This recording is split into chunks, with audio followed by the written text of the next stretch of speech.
वैसे मुझे ये भी बताइएगा कि जब ये सारा इंसिडेंट हो रहा था, जो वीडियोस मंजर-ए-आम पर अभी इस वक्त आ रही हैं कि माफ़ी मांगें आप, जो रजब भट्ट को उन्होंने कहा कि तुम माफ़ी मांगो और तुम कहो कि तुम आइंदा के बाद ऐसा कुछ नहीं करोगे, सॉफ्टवेयर अपडेट हो गया। इस सारे सिनेरियो में आप कहाँ पर थे उस वक्त? आप बड़ा लोगों को खूबसूरत कहीं आपका सवाल है। आपको कहीं पहले पता था कि ऐसा कुछ हो सकता बड़ा है? खूबसूरत सवाल है आपका। हुँ, देखें, आज जब हम सुबह अदालत में आए तो अदालती हाथे जो हैं वो सारे बंद थे। हुँ, हमें पता लगा कि अदालत में आज स्ट्राइक थी, हुँ, तो मैं और मेरे ऑफिस के जो वकला हैं 7-8, हम गेट नंबर 1 से जो है हुँ, वो गेट एक जो जहाँ से पब्लिक एंट्रेंस होती है वो गेट बंद कर दिया था। हुँ, और हमें वहाँ पे एडमिनिस्ट्रेशन ने बताया कि आप गेट 1 पे चले जाएं, हुँ, जो कि जजेस वाला गेट है। तो जब हम वहाँ पे गए तो हमने अपने क्लाइंट से जो है वो रब्ता किया रजब भट्ट से कि आप कहाँ पे हैं। उन्होंने कहा कि हम गेट नंबर 3 से जो है वो एंटर हो रहे हैं। तो हुँ, हमारा गेट नंबर 1 और इनके गेट नंबर 3 में मिनिमम जो है वो 500 मीटर्स यानी कि आधा किलोमीटर का जो सा है वो हुँ, ये डिस्टेंस है। तो फिर हमारे साथ आपके मीडिया के कोलीग्स भी जो हैं काफ़ी आपके 7-8 मीडिया के कोलीग्स थे। हम यहाँ से सारे वकला हमारे मेरे ऑफिस के हम 7-8 लोग और आपके 7-8 मीडिया के जो साथी हैं वो गेट नंबर 1 से गेट नंबर 3 की तरफ गए। हुँ, जब हम गेट नंबर 3 की तरफ गए तो फिर मैंने इनसे रब्ता किया तो इन्होंने हमें बताया कि अब ये जजेस की गेट की तरफ आ गए हैं। तो फिर हुँ, उसके बाद इनकी जो एंट्री है वो जजेस गेट से हुई, हुँ, जहां से आगे जाके in the middle of the way जो सा ये बदकिस्मत वाकया हुआ। और इन द मीन टाइम जो है वो जो वकला जो इन पर हमला आवर हुए उनमें से आधे ऐसे थे जो हमारे साथ जो सा खड़े होके वहां पे चपकलिश करना शुरू कर दी और उन्होंने हमारे साथ बदनज़मी शुरू कर दी। तो हुँ, एक तरफ तो ये इनको जो सा है वो हमला आवर होके इन पे जानलेवा हमला जो सा है वो इन लोगों ने किया, इनको फिजिकल असॉल्ट और अटैक किया। और दूसरी तरफ जो है वो हमारे साथ जो है वो कॉन्वर्सेशन में, हीटेड कॉन्वर्सेशन में जो है वो एंगेज रहे हैं। तो इस तरीके से जो है वो ये सारा मामला जो है वो आगे बढ़ा है। मियाँ साहब से हमने बात कर ली है। नदीम मुबारक इस वक्त हमारे साथ मौजूद है, इनसे भी जरा बात कर लेते हैं। अस्सलाम वालेकुम वालेकुम नदीम, सलाम। कैसे हैं आप? ठीक ठाक। ज्यादा चोटें तो नहीं आई? नहीं, बस हमने बच बचाई हो गए। बच बचा हो गया। मुझे ये बताइएगा, अच्छे खासे आप मोबाइल फोन्स बांट रहे थे लोगों को फ्री में, आप पर कोई मुकदमा भी नहीं है, अचानक से आप ये किस चक्कर में फंस गए जहाँ पर जो है वो अदालतों के चक्कर भी लगाने पड़ रहे हैं? कभी जिंदगी में सोचा था कि अदालतों के चक्कर भी लगाने पड़ेंगे? आपके सवाल का जवाब देने से पहले मैं आपके क्वेश्चन नंबर 2 हम्म, में थोड़ा ऐड करना चाहूँगा हम्म, कि आपने कहा कि रजब ने उस वकील को कहा कि आप मुँह में गुटखा लेके मैं आपको हम्म, वकील नहीं मानता। हम्म, असल में वो जो वकील था वो पिछले कुछ महीनों से हम्म, जो एक बेसलेस एफआईआर उसने करवाई, उसके बाद वो मुसलसल जो रजब को टारगेट करता आ रहा था हम्म, कि मैंने तुम्हारा पासपोर्ट ब्लॉक कर दिया, मैंने तुम्हारा नाम ये कर हम्म, दिया। उसकी हर वीडियो में हम्म, रजब फैमिली होती थी और इवन के वो अपनी गुफ्तगू को बहुत पर्सनल ले गया था, इवन के हम्म, वो उसको पेन भी लाकर इस तरह की गुफ्तगू करने लग गया था, ठीक है? हम्म, लेकिन इतने महीने भी रजब भट्ट ने उसको कोई रिस्पॉन्स नहीं दिया। हम्म, रजब भट्ट अपना लास्ट पहली तारीख पे वो अपने हमारे वकील साहब के साथ वो पेश हुआ, हम्म, वो वहाँ से चला गया, लेकिन वो वकील फिर बाज नहीं आया।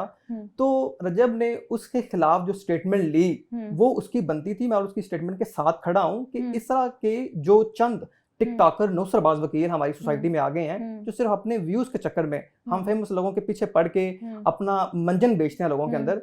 इनके खिलाफ इंशाल्लाह क्रैकडाउन होगा हम्म, और हम कानूनी कार्रवाई भी करेंगे, जैसा कि आपको हमारे वकील साहब ने कहा, और इंशाल्लाह ताला हम इनको मंजिल मकसूद तक पहुंचाएंगे, क्योंकि जो प्रोफेशनल और पढ़े लिखे वकील होते हैं वो इस तरह के काम नहीं करते। बिल्कुल उनका बिल्कुल इस ऐसा। तरह के लोग चीज़ों से कोई काम नहीं। अब बात हूँ आपके क्वेश्चन की तरफ कि मैं असल में जब मेरे ऊपर और रजब के ऊपर एफआईआर थी एनसीसीआई की तरफ से, हम्म, जो भी बोगस एफआईआर डाली गई हम्म, थी, उस पर भी हमारे वकील साहब मियाँ साहब है, तो मैं भी लंदन चला गया भट्ट के पास। हम्म, तो हमारे नाम एयरपोर्ट पे ब्लॉक्स थे, हम्म, तो हमें जब कुछ महीनों बाद मियाँ साहब ने कहा कि यू आर ओके, हम्म, तो फिर हमने प्रोटेक्टिव बेलें ली हम्म, अपना इस्लामाबाद हाई कोर्ट से और हम वापस आए। हम्म, तो उसी दौरान जो थी हमारी जो दोस्ती थी वो भाईचारे में बदल गई। रजब के साथ हमने एक हम्म, दूसरे का मुश्किल में साथ दिया, हम्म, तो इसलिए मैं जहाँ भी जाता हूँ तो उसके साथ साथ वो कहता जी मेरा तुम्हारे मेरा दिल नहीं लगता। तो हम्म, लास्ट टाइम भी मैं आया था, मैं कोर्ट नहीं आ सका, हम्म। तो इस बार भी मैं वो जिधर होते हैं हम इकट्ठे होते हैं। अच्छा, जब लंदन से जब पाकिस्तान तक का सफर हुआ तो लोगों ने ये कहा कि लंदन से जो है वो वीजा को खारिज कर दिया गया और जो है वो निकाल दिया गया। तो उसमें आप तो काफी टाइम से लंदन में ही हैं, तो आपने साथ आने का फैसला भाईचारे में ही किया? असल में मेरे ऊपर जो एफआईआर थी वो सेम एफआईआर बट के ऊपर भी थी। हम्म, तो मेरा भी नाम था पीसीएल में था और बट का भी नाम था। हम्म, तो जैसे हमें हमारे वकील साहब ने इंस्ट्रक्शन दी हमने उसी को फॉलो किया, हम्म, और मैं बाद में भी आ सकता था क्योंकि मेरे पास सिटीजनशिप थी। हम्म, रजब का वीज़ा कुछ दिन पहले कैंसिल हो गया था होम ऑफिस की तरफ से। लेकिन क्योंकि रजब जो था ना वो अकेला था, तो मैंने कहा कि चलो जो होगा फिर देखा जाएगा, क्योंकि हमारे वकील साहब ने कहा कि आप आ जाओ इंशाल्लाह, हम लॉ को ला के मुताबिक चलेंगे और हम हम्म। आए और इंशाल्लाह हमने वैसे ही सरखरू हुए जैसे हमारे वकील साहब ने कहा। अच्छा, मुझे ये बताएं कि जब आप पाकिस्तान आए, ऑब्वियसली बात है बहुत सारे डाउट्स होते हैं जहन में। मियाँ साहब ने तो आपको कह दिया, भरोसा था आपको मियाँ साहब पर, लेकिन पाकिस्तान के हालात भी पता हैं, पाकिस्तान की बहुत सारी चीज़ें, क्योंकि जब सादुर रहमान गिरफ्तार हुआ और इतना अरसा वो 3 महीने तक 100 दिन जेल में रहा, तो पीपल वरंट एक्सपेक्टिंग कि ऐसा हो जाएगा, बट वो हो गया। बहुत सारे लोगों के साथ बहुत कुछ हो गया। तो आपको किसी मोमेंट पर ये लगा कि अगर व्हाट इफ हमें एयरपोर्ट से गिरफ्तार कर लिया जाता है तो हम क्या करेंगे? आपने सवाल किया? बिल्कुल, हमने पिछले कुछ 3-4 महीनों में कोई ऐसा दिन नहीं कि जिस दिन हमने मियाँ साहब को फ़ोन किया हो कि खुदा के लिए हमें बुला लें, हम अच्छा। तंग आ चुके हैं यहाँ पे। हम इनको हम्म। रोज़ तंग करते थे, ये हमें हमेशा यही कहते थे कि अभी टाइम नहीं आया, हम्म। जब आपका टाइम आएगा इंशाल्लाह मैं आपको गो अहेड दूंगा। हम्म। तो हमने इनकी इंस्ट्रक्शन को फॉलो किया और जैसे ही इन्होंने हमें कहा कि अब आ जाएं, तो हमें इनके ऊपर यकीन था कि क्योंकि पहले भी रजब भट्ट के जितने भी केसेस थे वो इन्होंने डील किए, तो कभी आज तक रजब भट्ट अरेस्ट नहीं हुआ, तो हमें इनके ऊपर पूरा इत्मीनाद था। और वैसे ही इंशाल्लाह जैसे इनके ऊपर हमने इंस्ट्रक्शन को फॉलो किया, हम आए और हम अरेस्ट नहीं हुए। अरेस्ट नहीं हुए। हाँ। तो अभी आगे कुछ चांसेस लग रहे हैं या मियाँ साहब पे भरोसा पूरा है? नहीं, इंशाल्लाह हमें इनके ऊपर पूरा इत्मीनाद है पूरा कि हमें इत्मीनाद। लगता है कि हमें इंशाल्लाह ऐसा कोई सीन नहीं है कि हम कोई भी अदारा जो है ना, जब तक आपने कोई गलत काम ही नहीं किया, हम आपने कोई क्राइम ही नहीं किया, तो किस बात पे अदारा आपको अरेस्ट करेगा। और अच्छा, ऐसा होता है ना कि जैसे आपने मियाँ साहब भी ये बात कर रहे थे, आप भी बात कर रहे हो कि जब आपके पास बहुत सारे फॉलोअर्स हों या आपके व्यूअर्स बहुत ज़्यादा हों, तो आपके ऊपर एक रिस्पॉन्सिबिलिटी भी आ जाती है कि क्योंकि हर बंदा चाहता है कि वो फॉलो करे कि अच्छा अगर ये रजब भट्ट ऐसा बना है तो अगर हमने यहाँ तक पहुँचना है तो हमें ये वाला पाथ फॉलो करना पड़ेगा। तो आपको लगता नहीं है कि उस जिम्मेदारी में कहीं ना कहीं कोताही तो हुई है? कुछ ऐसी बातें या कुछ ब्लॉग्स में या कुछ ऐसी बातें कह दी जाती हैं जिसकी वजह से जो है वो लोग जो है वो उसको गलत इन्फ्लुएंस गलत हो जाते हैं? देखें, सोशल रिस्पॉन्सिबिलिटी तो हमारे ऊपर होती है, लेकिन एक बंदे ने जब डेली व्लॉग करना हो 35 मिनट्स का, तो सम टाइम अगर उसके मुंह से कोई आगे पीछे बात हो जाती है, तो इसका मतलब ये नहीं कि उसने अपने दिल से या नियत से ऐसा कहा है।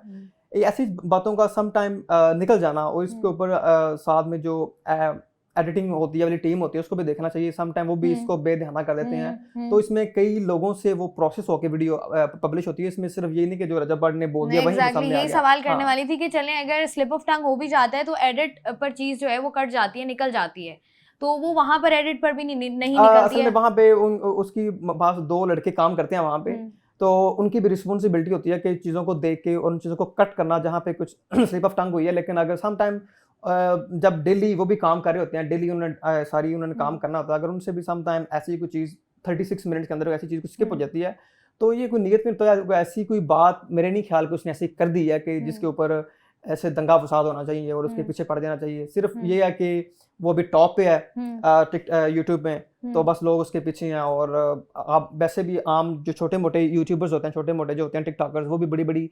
अब्यूजिंग करते हैं टिकटॉक लाइव के ऊपर। इवन के नॉट इन पॉज, अभी टिकटॉक अब्यूजिंग चल रही है, इंस्टाग्राम लाइव अब्यूजिंग चल रही है, गंदी बातें, गाली गलौज, उनके खिलाफ कोई एक्शन नहीं होता क्योंकि वो रेलिवेंस नहीं है। और क्योंकि रजब भट्ट हम बहुत रेलिवेंस है मार्केट में, तो लोगों को यहाँ पे अच्छे व्यूज मिलते हैं, बस इसीलिए लोग हमारे पीछे रहते हैं, नाम ले रहे होते हैं। अच्छा, मुझे नदीम ये बता दीजिएगा कि आज जो हाथ अदालत में हुआ है, आप उसके बारे में मुझे बताइए कि हुआ क्या? इसमें मियाँ साहब ने हमारे वकील साहब ने आपको पहले सब कुछ बता दिया। असल में जब हम वहाँ पहुँचे हैं तो ये डिफरेंट गेट पे थे, हम डिफरेंट गेट पे थे, तो जिसकी वजह से मिसकम्युनिकेशन हुई और हम अदालत के अंदर से ही वकील साहब के पास जा रहे थे, तो रास्ते में कुछ जो वकील आए हैं उन्होंने आके दहावा बोला है, तो मैंने फौरी तौर पे भट्ट को अपने दबोचा है और उसको मैं साइड पे किया है। और जब वो नीचे बैठा तो उसने कहा कि मैं इसको तोड़ दूं, तो मैंने उसको कहा कि नहीं, तुम्हें बहादुरी दिखानी होगी और तुमने यहीं रहना मेरे पास। तो वो वहीं बैठा रहा और वहाँ को तकरीबन 50 सेकंड गुजरे होंगे और उसी पीछे से आए मियाँ साहब आए हैं,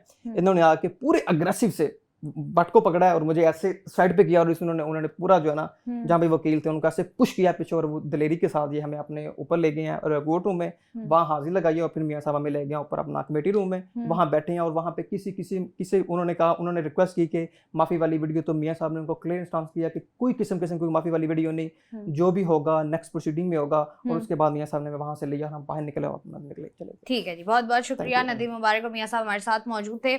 आज का जो इंसिडेंट जिसके बारे में बात हो रही है अदालत में जो भी हुआ, ऑब्वियसली बात है कि मुल्ज़िम मुजरिम का फैसला करना अदालतों का काम होता है और ऑनरेबल अदालत का एहतराम करना पूरी कौम की जिम्मेदारी होती है। लेकिन वहीं पर जब इस तरह का कोई इंसिडेंट हो जाता है तो चाहे गलती पर कोई हो या ना हो, एक डिफरेंट एंगल स्टोरी का निकलता है। एंड वी आर होपिंग कि सिचुएशन जो है वो बेहतरी की तरफ जाए और बहुत सारे ऐसे लोग जो कि बहुत नेगेटिव लाइट में आ रहे हैं उनका भी जो मौक़िफ़ है वो सामने आए।